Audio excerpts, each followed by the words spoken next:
Les 6 péchés impardonnables selon la Bible. Et si je vous disais qu'il existe des péchés si dangereux, si dévastateurs spirituellement, que Dieu lui-même a déclaré qu'ils ne seront jamais pardonnés? Je sais ce que vous pensez, mais Dieu n'est-il pas plein d'amour et de miséricorde? Ne pardonne-t-il pas à tout le monde? Oui, Dieu est amour. Sa miséricorde est infinie. Mais la Bible nous dit aussi qu'il y a des limites des frontières qui, si elles sont franchies, entraînent des conséquences éternelles. Certains péchés ne sont pas de simples erreurs. Ce sont des rejets délibérés de la vérité de Dieu, des actes de rébellion volontaire et des choix qui nous séparent définitivement de lui. Et le pire, beaucoup de gens commettent ces péchés en ce moment même s'en rendre compte. Alors permettez-moi de vous poser cette question: pourriez-vous être en danger de commettre un péché impardonnable? Ceci n'est pas une simple étude biblique, c'est un appel à la prise de conscience, un avertissement tiré directement des Écritures. Aujourd'hui, nous allons découvrir 6 péchés que la Bible nous déclare impardonnables. Certains vous paraîtront peut-être familiers, mais d'autres vous surprendront. Certains de ces exemples pourraient même vous concerner vous ou un être cher. Ce message n'est pas là pour vous effrayer, mais pour vous sauver. Car une fois que vous aurez compris ces péchés, vous saisirez leur dangerosité et comment les éviter. Êtes-vous prêts? Entrons dans le vif du sujet. Chapitre 1. Le péché impardonnable. Le blasphème contre le Saint-Esprit. Commençons par le péché que Jésus lui-même a qualifié d'impardonnable. Il ne s'agit pas d'une invention ni d'une théorie. C'est une parole de Jésus-Christ. Dans Matthieu 12, 31-32, Jésus dit: « C'est pourquoi je vous le dis, tout péché et tout blasphème seront pardonnés aux hommes, mais le blasphème contre l'Esprit ne sera pas pardonné. Quiconque parlera contre le Fils de l'homme, il lui sera pardonné. Mais quiconque parlera contre le Saint-Esprit, il ne lui sera pardonné ni dans ce siècle, ni dans le siècle à venir. » Vous avez bien compris, Jésus dit que tous les péchés peuvent être pardonnés, sauf un, le blasphème contre le Saint-Esprit. Mais qu'est-ce que cela signifie? Certains paniquent en entendant ce verset. Ils se demandent: ai-je déjà commis ce péché? Suis-je damné? Alors analysons cela. Qu'est-ce que le blasphème contre le Saint-Esprit? Blasphème signifie parler mal de quelqu'un ou le rejeter avec hostilité. Mais il ne s'agit pas simplement de dire du mal, c'est bien plus profond. Blasphémer contre le Saint-Esprit, c'est rejeter complètement sciemment et définitivement son œuvre dans votre vie. Ce n'est pas simplement douter, ce n'est pas simplement lutter avec la foi, ce n'est même pas dire une bêtise sous le coup de la colère. C'est un rejet délibéré et inflexible de la vérité et de la conviction de Dieu. Réfléchissez-y, c'est le Saint-Esprit qui nous convainc de péché. C'est lui qui nous conduit à la repentance et nous attire au salut. Si vous le rejetez, vous rejetez le seul chemin du salut. Voilà pourquoi c'est impardonnable, vous vous coupez du seul qui puisse vous sauver. Les pharisiens sont un exemple concret de ce péché. La première fois que Jésus a parlé de ce péché impardonnable, c'était lorsqu'il a été confronté aux pharisiens. Voici ce qui s'est passé. Jésus chassait les démons, guérissait les malades, libérait les captifs. La puissance du Saint-Esprit était pleinement manifeste. Mais au lieu de croire, les pharisiens ont fait quelque chose de choquant. Ils ont regardé les miracles de Jésus et ont dit: « C'est seulement par Béelzéboul, le prince des démons, que cet homme chasse les démons. » Matthieu 12, 24. Vous rendez-vous compte de ce qu'ils viennent de faire? Ils ont vu de leurs propres yeux l'œuvre du Saint-Esprit. Ils ont été témoins de la puissance de Dieu et au lieu de l'accepter, ils l'ont qualifié de démoniaque. Ce n'était pas de l'ignorance, ce n'était pas de la confusion. C'était un rejet délibéré et malveillant de la puissance de Dieu. C'est alors que Jésus les a avertis. Le blasphème contre l'Esprit ne sera pas pardonné. Pourquoi ce péché est-il si dangereux? Certains se demandent, un chrétien peut-il commettre ce péché? Si vous craignez de l'avoir commis, c'est bon signe, ce n'est probablement pas le cas. Pourquoi? Parce que ceux qui ont véritablement commis ce péché sont indifférents. Ils ont tellement endurci leur cœur qu'ils ne ressentent plus aucune conviction.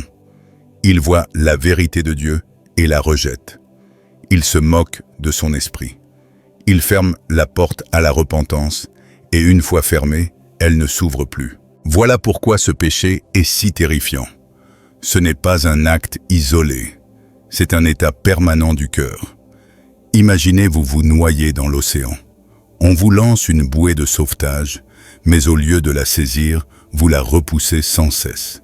Finalement, vous coulez. Non pas faute d'aide, non pas faute d'avoir eu une chance, mais parce que vous avez choisi de rejeter la seule chose qui aurait pu vous sauver. C'est un blasphème contre le Saint-Esprit. N'endurcissez pas votre cœur. Hébreux 3:15 dit « Aujourd'hui, si vous entendez sa voix, n'endurcissez pas vos cœurs. » Écoutez attentivement si Dieu vous parle encore, si vous ressentez encore une conviction, il y a de l'espoir. Mais le danger est le suivant. Plus vous rejetez la conviction de Dieu, plus il devient facile de l'ignorer.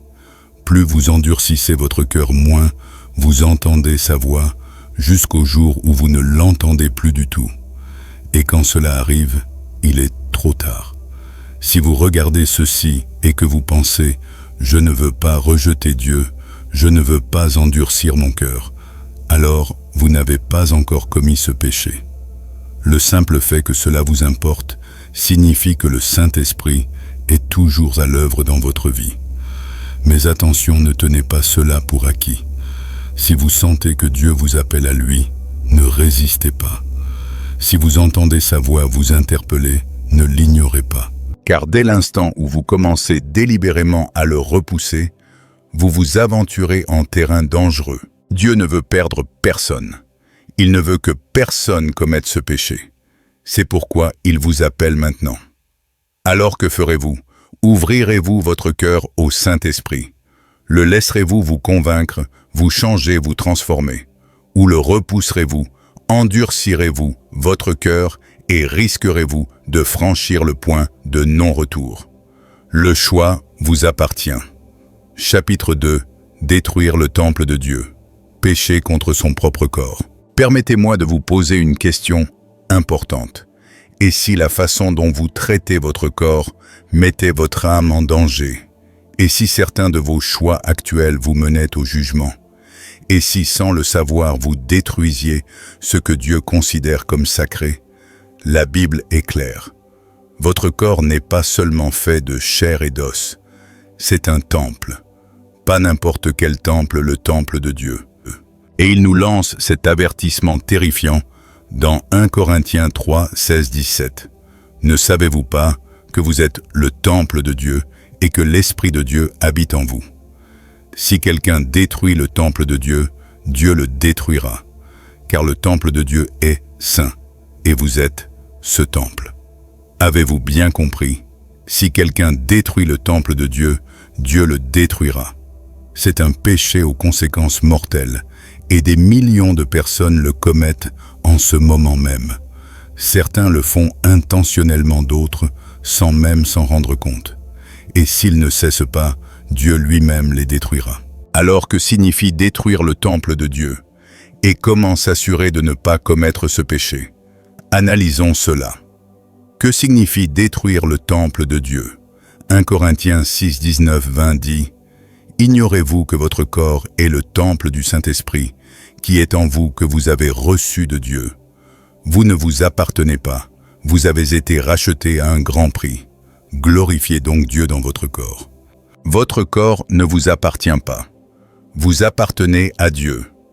Et lorsque vous en faites un mauvais usage, que vous en abusez ou que vous le profanez, vous commettez un péché grave contre lui. Alors comment les gens détruisent-ils le temple de Dieu? Premièrement, le péché sexuel, la souillure suprême. La Bible est claire. Le péché sexuel est différent de tous les autres péchés. Pourquoi?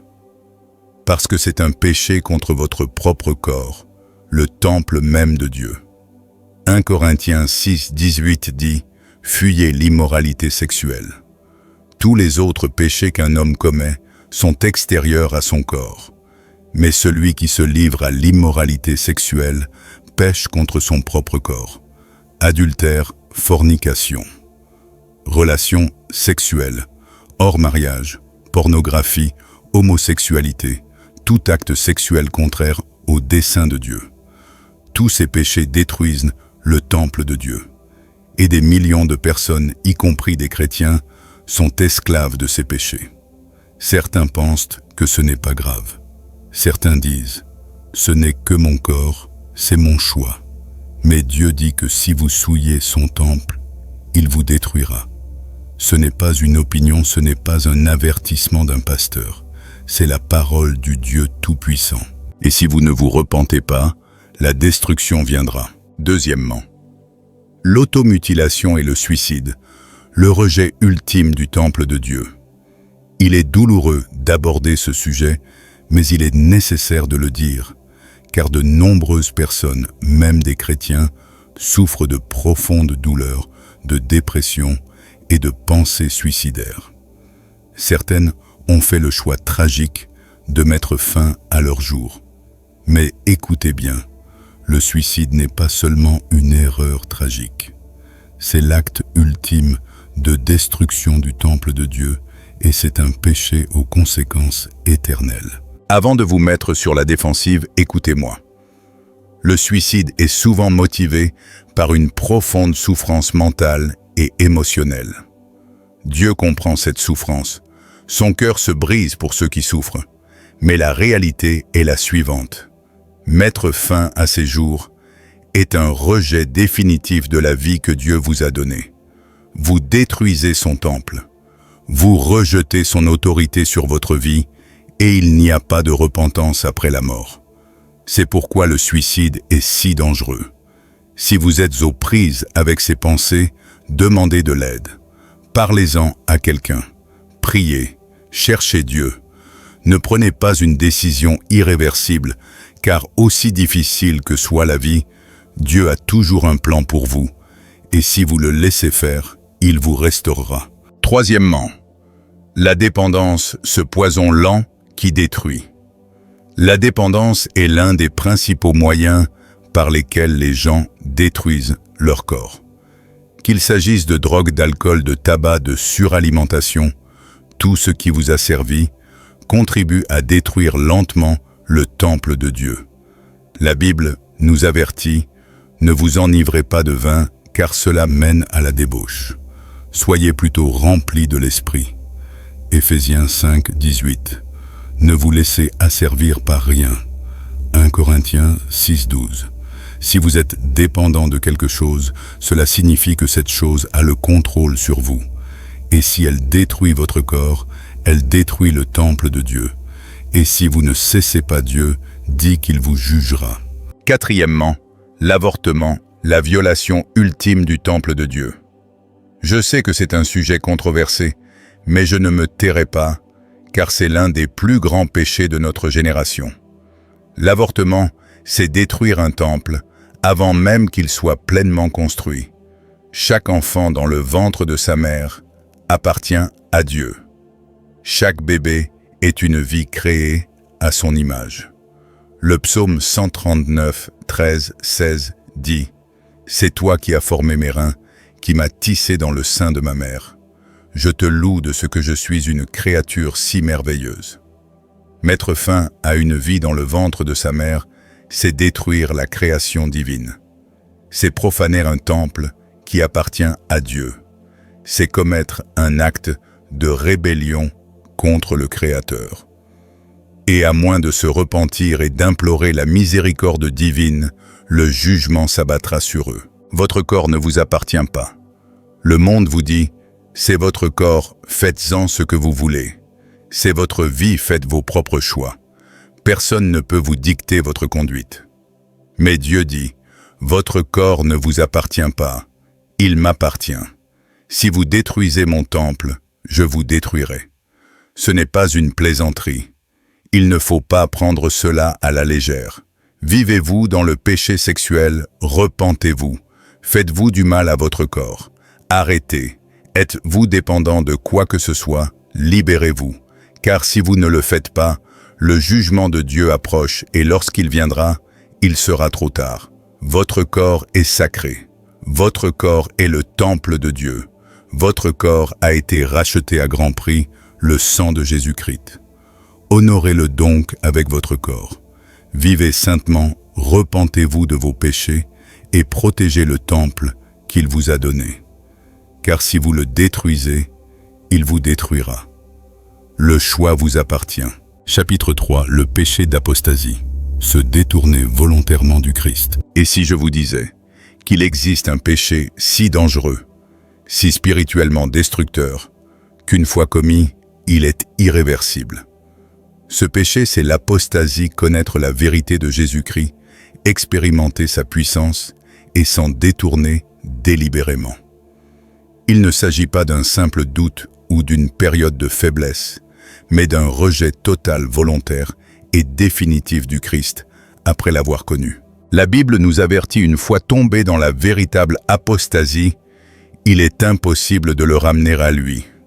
C'est grave, c'est terrifiant, et la plupart des gens ne réalisent pas à quel point ils en sont proches. Alors, analysons cela. Qu'est-ce que l'apostasie?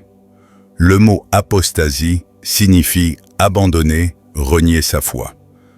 La Bible décrit l'apostasie comme un rejet délibéré de Jésus-Christ, non pas par quelqu'un qui ne l'a jamais connu, mais par quelqu'un qui a cru en lui, puis s'en est détourné. Hébreux 6:4-6 contient l'un des avertissements les plus glaçants de toute la Bible. Il est impossible pour ceux qui ont été une fois éclairés, qui ont goûté aux dons célestes, qui ont eu part au Saint-Esprit, qui ont goûté la bonté de la parole de Dieu et les puissances du siècle à venir, et qui sont tombés, d'être ramenés à la repentance. Vous avez bien compris. Impossible.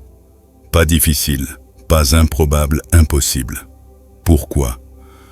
Parce que lorsqu'une personne connaît la vérité, a fait l'expérience du Saint-Esprit et choisit malgré tout de rejeter le Christ, elle le crucifie une seconde fois.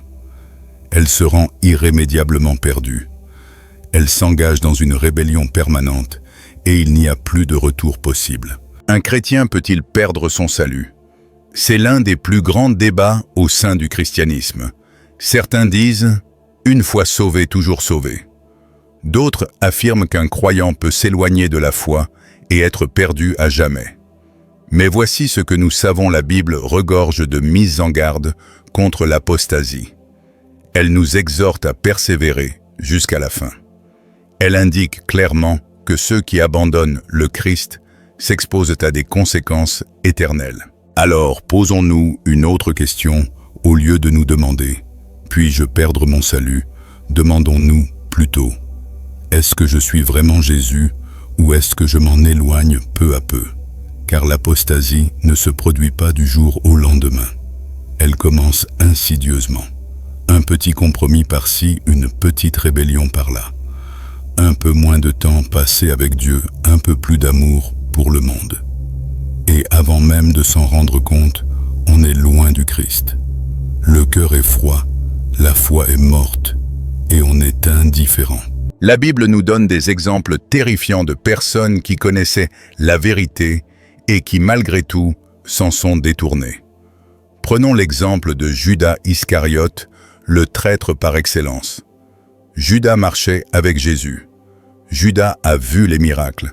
Judas a entendu la vérité directement de la bouche du Fils de Dieu. Mais finalement, il a vendu Jésus pour 30 pièces d'argent. Et lorsqu'il a réalisé son erreur, il était trop tard.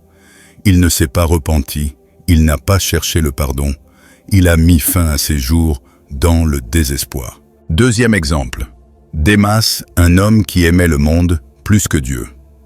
Paul a un jour qualifié Démas de son collaborateur dans l'Évangile Colossiens 4,14.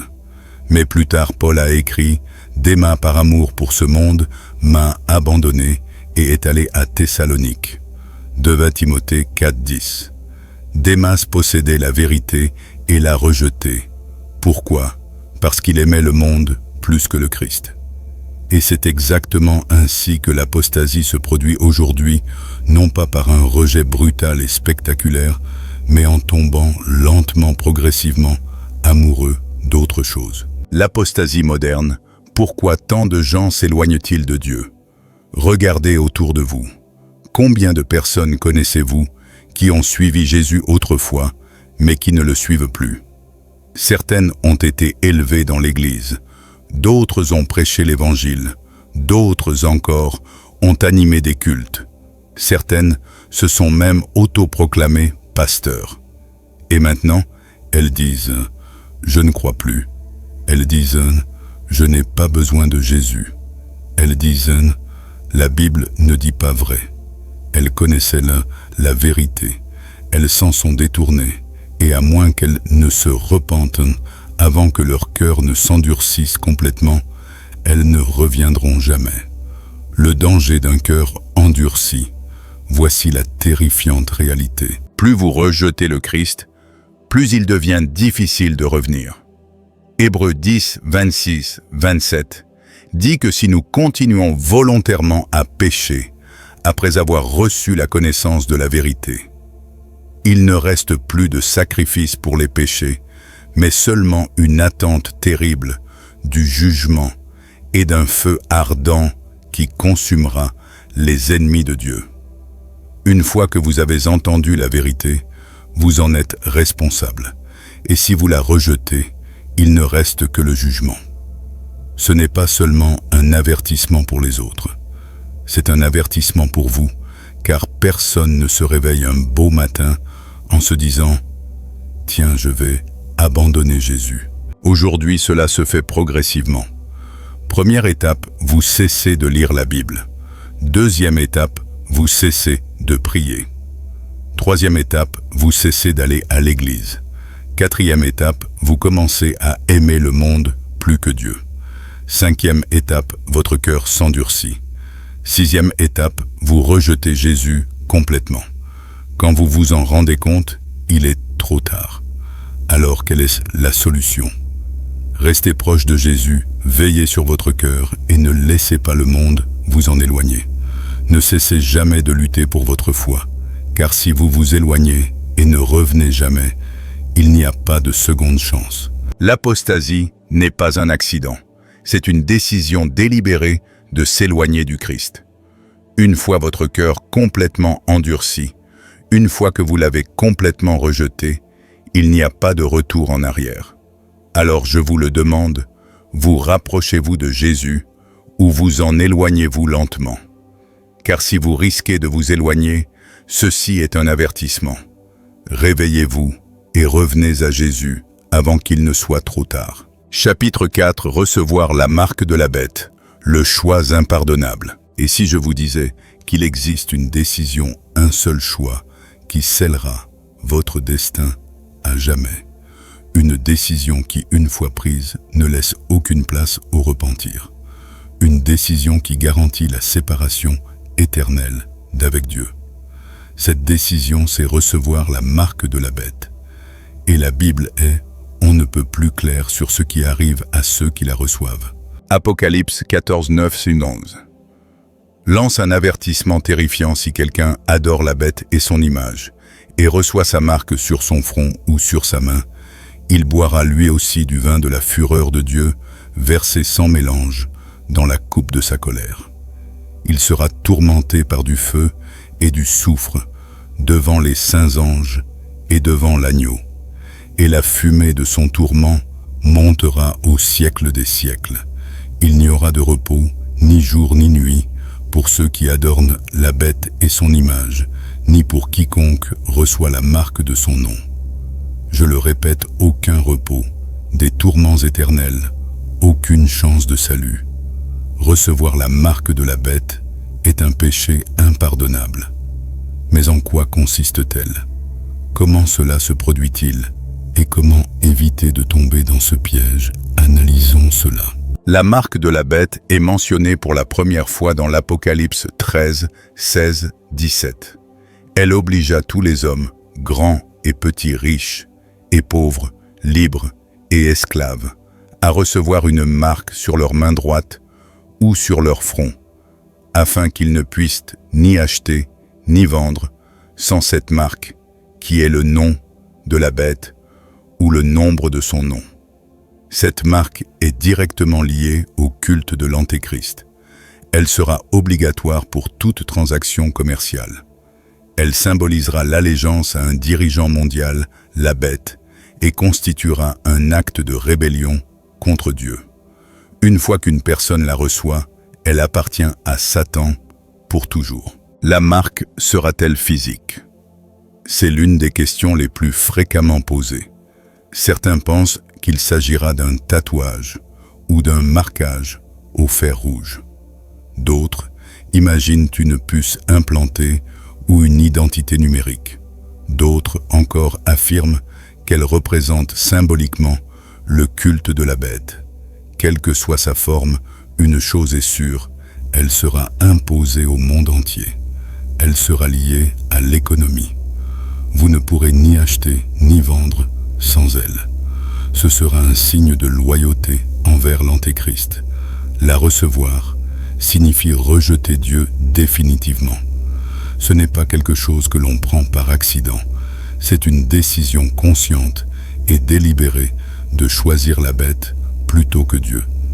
Et une fois ce choix fait, il est irrévocable. Pourquoi la marque de la bête est-elle impardonnable? Vous vous demandez peut-être, Dieu ne pardonne-t-il pas tout? Et si quelqu'un se repent après avoir reçu la marque? La réponse est claire. Personne ne se repentira après avoir reçu la marque. Pourquoi? Parce que recevoir la marque exige une allégeance totale à l'Antéchrist. C'est un acte d'adoration envers Satan lui-même. Tout comme le blasphème contre le Saint-Esprit, tout comme l'apostasie, elle endurcit le cœur de façon irrémédiable. Apocalypse 6:2 dit qu'après la marque, le jugement de Dieu commence. Et pourtant, malgré la souffrance, malgré le tourment, malgré la vue de la colère de Dieu, ceux qui reçoivent la marque refuseront toujours de se repentir.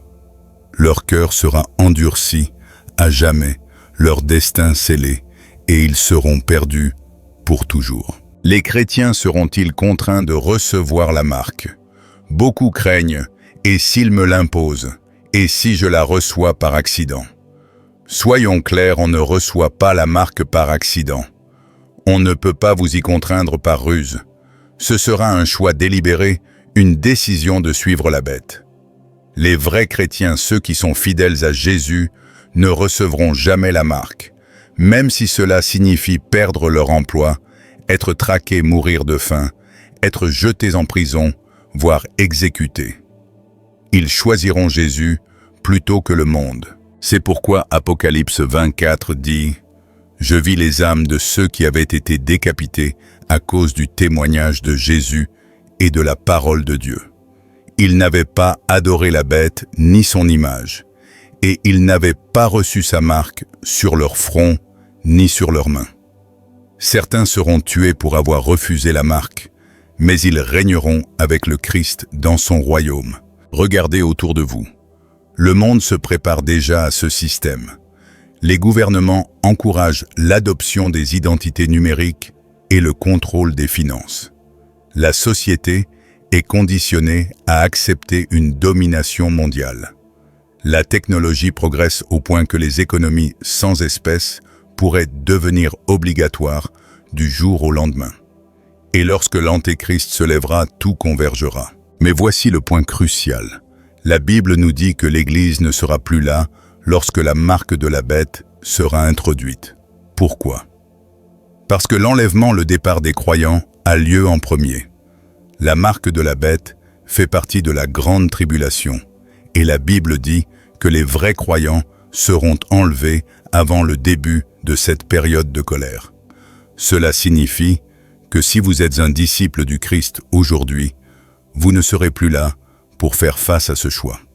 Mais si vous rejetez Jésus, si vous ignorez l'appel de Dieu, vous serez laissé pour compte. Et alors, vous devrez choisir, suivre le Christ et souffrir, ou accepter la marque et être perdu à jamais. Ce n'est pas qu'une histoire, ce n'est pas qu'une prophétie. Voici une réalité qui s'annonce, et la question est, où vous situez-vous? Suivez-vous Jésus? Êtes-vous prêt s'il vous appelle à lui aujourd'hui? Ou jouez-vous encore avec votre foi? Car la vérité était que, une fois la marque de la bête apposée, il n'y aura pas de seconde chance. Votre décision sera définitive, votre destin scellé, et il n'y aura pas de retour en arrière. Alors n'attendez pas ce moment pour choisir. Choisissez Jésus maintenant. Suivez-le maintenant. Vivez pour lui maintenant. Car le temps approche où ce choix sera déterminant. Et une fois ce moment arrivé, vous ne pourrez plus revenir en arrière. Chapitre 5. Le péché volontaire et impénitent. Quand on sait ce qu'il faut faire, mais qu'on persiste à pécher, permettez-moi de vous poser une question essentielle. Que se passe-t-il quand on connaît la vérité de Dieu, mais qu'on choisit malgré tout le péché? Que se passe-t-il quand on ressent la conviction du Saint-Esprit, mais qu'on l'ignore sans cesse? Que se passe-t-il quand le cœur d'une personne s'endurcit au point de ne plus se soucier de la repentance? La Bible donne une réponse terrifiante. Hébreux 10, 26, 27 dit que si après avoir reçu la connaissance de la vérité, nous continuons volontairement à pécher, il ne reste plus de sacrifice pour les péchés, mais seulement une terrible attente du jugement et d'un feu ardent qui consumera les ennemis de Dieu. Avez-vous bien compris? Il ne reste plus de sacrifice pour les péchés, seulement une terrible attente du jugement. Il ne s'agit pas de faire des erreurs. Il ne s'agit pas de lutter contre le péché et de demander pardon. Il s'agit de savoir ce qui est bien et de choisir délibérément de faire le mal. Et si vous persistez, si vous continuez d'ignorer la voie de Dieu, si vous continuez de rejeter sa miséricorde, viendra un moment où il n'y aura plus de pardon pour vous. Méditez là-dessus. Qu'est-ce que le péché volontaire? Il y a une différence entre tomber dans le péché et vivre dans le péché. Un véritable croyant lutte contre le péché. Le combat se repent et cherche à changer. Un pécheur endurci aime son péché, refuse de se repentir et se moque des conséquences. La Bible avertit que celui qui persiste à pécher volontairement sans se repentir joue avec le feu. Il s'engage sur un chemin qui mène à la destruction. Il foule aux pieds la grâce de Dieu. Il rejette le sacrifice même qui pourrait le sauver. Hébreux 10, 29 dit « À quel châtiment plus sévère pensez-vous que méritera celui qui a foulé aux pieds le Fils de Dieu, qui a profané le sang de l'alliance par lequel il a été sanctifié et qui a outragé l'Esprit de grâce ?» Cela signifie que persister dans le péché sans se repentir revient à cracher sur la croix de Jésus. Vous dites à Dieu, « Je me fiche de ce que tu as fait pour moi. Je me fiche de ton sacrifice. Je préfère mon péché à toi. » Et si vous persistez dans cette voie, Dieu finira par cesser de vous appeler. Votre cœur s'endurcira tellement que vous ne voudrez même plus vous repentir. Il sera alors trop tard. Le danger d'endurcir son cœur chaque fois que vous péchez le Saint-Esprit vous convainc de pécher. Vous ressentez cette culpabilité, cet appel à la repentance, vous savez que vous devriez vous tourner vers Dieu. Mais si vous ignorez cette voie trop longtemps, elle s'éteint.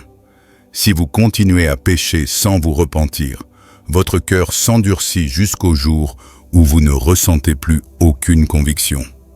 Vous ne vous sentez plus coupable. Cela vous est indifférent.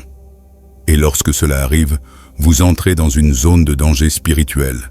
Car lorsqu'une personne atteint le point où elle ne ressent plus de conviction, elle ne se repentira jamais. Et sans repentance, il n'y a pas de pardon. Exemple de cœur endurci dans la Bible.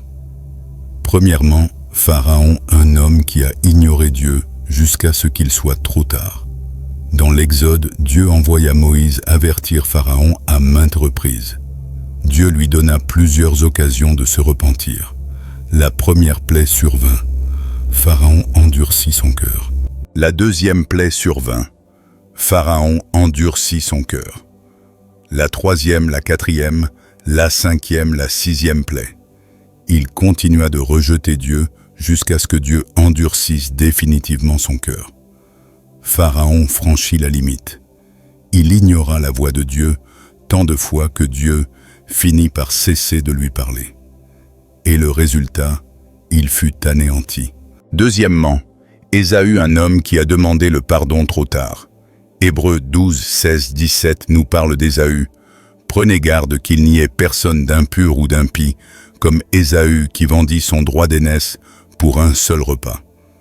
Car vous savez que plus tard, lorsqu'il voulut hériter de la bénédiction, il fut rejeté parce qu'il ne trouva pas d'occasion de se repentir, bien qu'il la recherchât avec larmes. Avez-vous bien compris? Il voulait se repentir, mais il était trop tard. Il a imploré le pardon, mais en vain.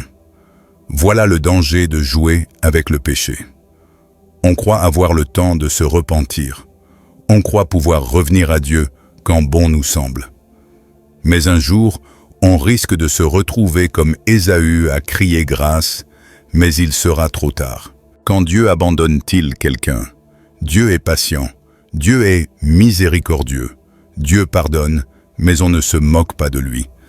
Galates 6, 7 dit « Ne vous y trompez pas, on ne se moque pas de Dieu. Ce qu'un homme aura semé, il le récoltera. » Si vous persistez dans le péché, si vous ignorez sa voix, si vous rejetez son appel à la repentance, il finira par cesser de vous appeler. Romains 1, 24, 26 dit que lorsque les hommes persistent dans le péché, Dieu les abandonne à leurs désirs pécheurs. Dieu les livre à leur esprit corrompu. Ils ont rejeté Dieu, alors Dieu les a rejetés. Et c'est la situation la plus terrifiante qui soit. Si vous regardez ceci en ce moment et que vous vous demandez « Ai-je commis ce péché? Est-il trop tard pour moi ?» J'ai une bonne nouvelle pour vous. Si vous ressentez encore de la conviction, il y a encore de l'espoir. Si le repentir vous tient encore à cœur, vous n'êtes pas allé trop loin. Si vous cherchez encore Dieu, il ne vous a pas abandonné. Mais voici l'avertissement, n'attendez pas. Car si vous persistez à l'ignorer, un jour cette conviction disparaîtra. Un jour votre cœur s'endurcira. Un jour la voix de Dieu se taira. Et ce jour-là, il n'y aura plus de retour en arrière. Certains d'entre vous savent qu'ils vivent dans le péché volontaire. Vous savez que ce que vous faites est mal.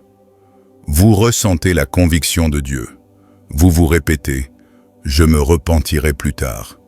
Mais je tiens à ce que vous entendiez ceci, vous jouez avec le feu. Vous marchez vers la destruction.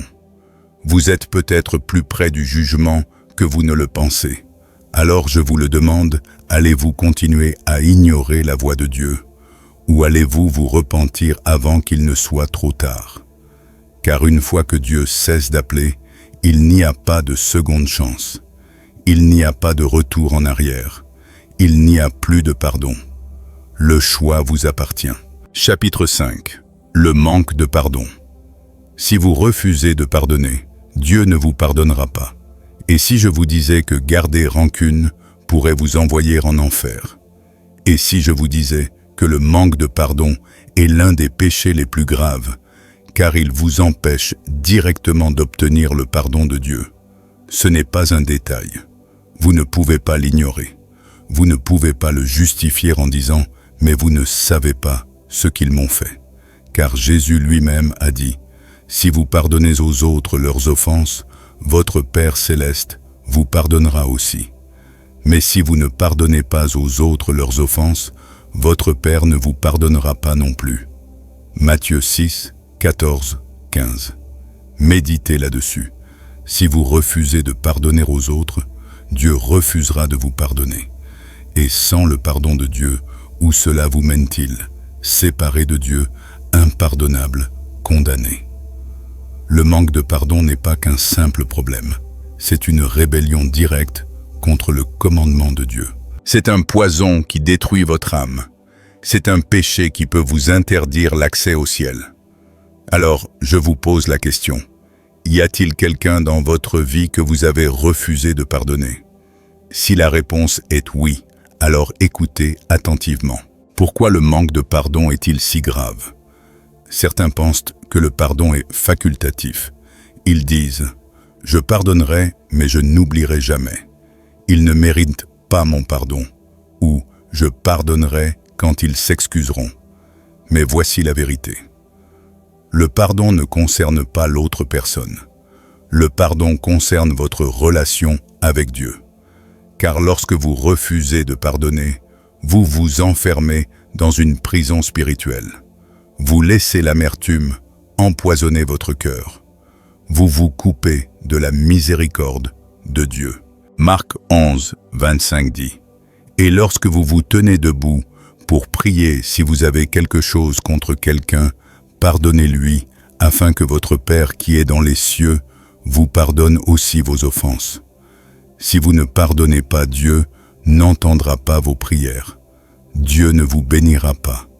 Dieu ne pardonnera pas vos péchés. Et sans le pardon de Dieu, vous courez un danger éternel. » Jésus l'a clairement indiqué dans Matthieu 18, 21-35. Pierre demanda à Jésus, « Seigneur, combien de fois dois-je pardonner à mon frère lorsqu'il pêche contre moi? Jusqu'à 7 fois. » Jésus répondit, « Non pas 7 fois, mais 77 fois. » Puis Jésus raconta une parabole. Un serviteur devait au roi une somme considérable des millions de dollars actuels. Il implora sa clémence. Le roi lui pardonna entièrement. Mais ce même serviteur rencontra un homme qui lui devait quelques deniers. Au lieu de faire preuve de clémence, il le saisit à la gorge et exigea d'être payé. Lorsque le roi l'apprit, il entra dans une colère noire. Il dit, « Serviteur indigne, je t'avais remis toute ta dette parce que tu m'en avais supplié. Ne devais-tu pas toi aussi avoir pitié de ton compagnon comme j'ai eu pitié de toi? » Et le roi le jeta en prison pour qu'il y soit torturé jusqu'à ce qu'il ait tout remboursé. Alors Jésus dit, « C'est ainsi que mon Père céleste vous traitera si vous ne pardonnez pas à votre frère ou à votre sœur de tout votre cœur. » Avez-vous bien entendu? Si vous refusez de pardonner, Dieu refusera de vous pardonner. Si vous vous accrochez à l'amertume, vous choisissez l'emprisonnement. Si vous exigez la justice au lieu de faire preuve de miséricorde, vous subirez le jugement de Dieu. C'est terrifiant. Que se passe-t-il lorsque vous refusez de pardonner? Premièrement, votre cœur s'endurcit. Chaque fois que vous ravivez la douleur, vous laissez l'amertume grandir. Et plus vous devenez amer, plus vous vous éloignez de Dieu. Deuxièmement, vos prières deviennent impuissantes. Jésus a dit que si vous ne pardonnez pas, Dieu n'entendra pas vos prières. Troisièmement, vous ouvrez la porte à l'ennemi. Satan se réjouit du manque de pardon. Pourquoi? Parce qu'il vous maintient prisonnier de la colère, du ressentiment et de la haine. Et lorsque vous êtes prisonnier, vous ne pouvez pas progresser spirituellement. Quatrièmement, vous bloquez les bénédictions de Dieu. Le pardon libère la grâce divine dans votre vie, mais si vous gardez rancune, vous rejetez les bénédictions que Dieu veut vous accorder. Cinquièmement, vous mettez votre âme en danger. C'est le plus terrifiant. Mourir sans pardonner, c'est mourir dans le péché. Et Jésus l'a déjà dit, si vous ne pardonnez pas, votre Père ne vous pardonnera pas non plus. Autrement dit, refuser de pardonner, c'est mettre votre salut éternel en péril. Comment pardonner à quelqu'un qui vous a blessé? Je comprends. Certains d'entre vous ont été profondément blessés. Certains ont été trahis, maltraités, exploités, abandonnés. Certains portent des cicatrices profondes et le pardon semble impossible. Mais écoutez-moi, le pardon n'est pas un sentiment, c'est un choix. Pardonner n'excuse pas leurs actes. Cela vous libère de la douleur. Le pardon ne les concerne pas il concerne votre relation avec Dieu. Éphésiens 4, 31-32 dit que toute amertume, toute fureur, toute colère disparaissent du milieu de vous. Soyez bons et compatissants les uns envers les autres, vous pardonnant réciproquement comme Dieu vous a pardonné en Christ. Alors, comment pardonner? Premièrement, souvenez-vous combien Dieu vous a pardonné. Vous ne méritiez pas sa miséricorde. Vous n'avez pas gagné sa grâce, mais il vous a pardonné pleinement. Deuxièmement, priez pour la personne qui vous a blessé. Demandez à Dieu de la bénir. Demandez-lui de guérir votre cœur. Demandez-lui d'éloigner l'amertume de votre âme. Troisièmement, dites-le à voix haute. Je lui pardonne. Même si vous ne le ressentez pas encore, même si cela fait encore mal, exprimez-le avec foi. Quatrièmement, abandonnez toute vengeance. Cessez de ressasser l'offense. Confiez cette personne à Dieu. Ayez confiance, Dieu est le juge, et il s'en occupera. Ne laissez pas le ressentiment vous détruire. Je ne sais pas qui vous a blessé, mais je sais ceci. Cela ne vaut pas la peine de perdre votre âme pour cette trahison. Cela ne vaut pas l'enfer, cette douleur. Cela ne vaut pas la peine d'être séparé de Dieu, cette colère. Cela ne vaut pas la peine de vous empêcher de pardonner. Jésus a pardonné à ceux qui l'ont cloué sur la croix. Pouvez-vous pardonner à la personne qui vous a blessé? Car si vous refusez, Dieu refusera de vous pardonner, et sans son pardon, il n'y a pas d'espoir. Alors, je vous le demande, encore une fois, qui devez-vous pardonner aujourd'hui? En qui avez-vous gardé rancune? Qui devez-vous libérer de votre cœur? N'attendez pas. Ne laissez pas l'amertume détruire votre âme. Pardonnez avant qu'il ne soit trop tard. L'espoir de la rédemption. Y a-t-il un chemin de retour après ces péchés? Après tout ce dont nous avons parlé, les 6 péchés impardonnables, vous ressentez peut-être l'une de ces deux choses. La peur, vous vous demandez peut-être, ai-je déjà franchi la ligne? Ai-je commis l'un de ces péchés? Est-il trop tard pour moi? Ou la conviction, vous sentez peut-être, Dieu vous appelait, vous disant de faire demi-tour tant qu'il est encore temps. Écoutez-moi attentivement. Si vous vous sentez encore convaincu, cela signifie qu'il y a encore de l'espoir pour vous. Car le plus grand danger de ces péchés est lorsque vous n'y prêtez plus attention. Si vous ne ressentez rien, si votre cœur est complètement endurci, si vous n'avez aucun désir de vous repentir, c'est alors que vous devriez être terrifié, car c'est alors qu'il est trop tard. Mais si vous êtes ici à écouter ceci en ce moment même, cela signifie que Dieu vous appelle encore, et cela signifie qu'il y a encore de l'espoir. La miséricorde de Dieu est accessible, mais seulement si vous vous repentez. Oui, ces péchés sont terrifiants, mais voici ce que vous devez comprendre. Dieu ne veut pas vous condamner, il veut vous sauver. 2 Pierre 3, 9 dit « Le Seigneur ne tarde pas à accomplir sa promesse, comme certains le pensent.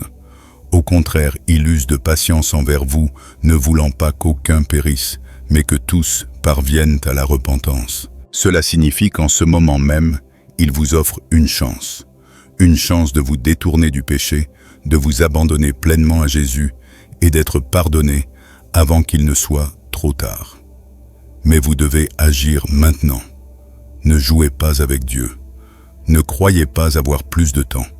Ne pensez pas pouvoir vous repentir plus tard. N'ignorez pas la conviction que vous ressentez en ce moment. Car voici la vérité, un jour viendra où la patience de Dieu atteindra ses limites. Un jour, la porte de la miséricorde se fermera. Un jour, le jugement viendra. Un jour, vous vous tiendrez devant Dieu et le choix que vous aurez fait sur terre déterminera votre éternité. Le ciel ou l'enfer, la vie éternelle ou la séparation éternelle d'avec Dieu, le pardon ou le jugement. Et ce jour-là, il n'y aura pas de seconde chance. La question ultime, que choisirez-vous?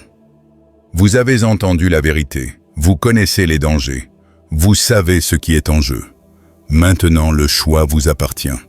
Allez-vous vous repentir et abandonner votre vie à Jésus aujourd'hui? Détournez-vous du péché tant qu'il est encore temps. Assurez-vous que votre cœur est pur devant Dieu. Ou bien, ignorerez-vous cet avertissement, endurcirez-vous votre cœur et risquerez-vous de franchir le point de non-retour. La décision que vous prenez maintenant déterminera votre éternité. N'attendez pas. Tournez-vous vers Jésus dès maintenant tant qu'il est encore temps. Priez avec moi. Père, je viens devant toi en reconnaissant mes péchés. Je me repens de mes fautes et je te demande miséricorde. Jésus, je crois que tu es mort pour moi et je te remets entièrement ma vie.